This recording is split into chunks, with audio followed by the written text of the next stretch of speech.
Welcome to the Black Gay History Channel. Please share this video and subscribe to this channel for more captivating content.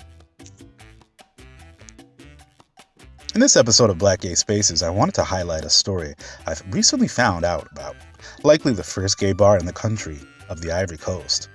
But even in this article I read on VOA News Online, the popular gay club in question was never actually named. Abidjan in the Ivory Coast is the country's commercial capital and most likely the country's most metropolitan city, and is still seen as the most gay-friendly city in continental West Africa. Though there are more gay-friendly cities and countries in Africa, especially on the southern coast of Africa, Abidjan is seen as the most gay-friendly city on the West African coast, especially compared to neighbors like Ghana, Benin, Nigeria, and Liberia. Also, for the Francophone, or French-speaking Africans, Abidjan is the number one for LGBTQ French-speaking African cities by far. This popular gay bar in Abidjan hosted the Ivory Coast's most progressive gay-friendly parties in a large warehouse space since 2005 and stayed open for roughly 8 years. But in 2013, the owners of the building announced that the building was being repurposed, meaning all tenants had to leave. Political change may have been a factor when in 2011 a new military presence began to make itself more prominent in the city streets of Abidjan. We have seen this in many countries, even in Europe, where rising military presence also means regression for LGBTQ rights. Claver Touré, head of the LGBT advocacy group NGO Alternative Côte d'Ivoire, would be quoted as saying, "The soldiers would come into the bar with their guns and round up all the effeminate-looking men. They would put them on a truck and threaten to take them away unless the owner gave them money. The owner agreed to pay. What else could she do? And this went on for months until we raised the issue with the government and diplomats. It was effectively the only place where transgender women could go. It's true that in Abidjan, there are certain bars that are mixed, especially if people act discreetly, but to avoid all homophobia and all acts of aggression, both physical and verbal, we prefer to go to our own bar." End quote.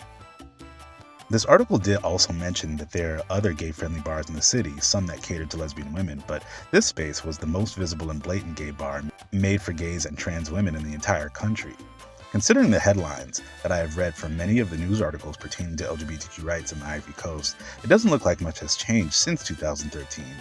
It's likely that Abidjan is still the most gay-friendly city in continental West Africa, but that doesn't necessarily mean it's incredibly safe for most LGBTQ people. Just because LGBTQ people aren't being thrown in jail doesn't mean they aren't being harassed and abused. Most interviews that I've read from LGBTQ people in the Ivory Coast, particularly gay men and drag queens, is that life has still been rough for them despite the city's reputation as being more tolerant for gay people.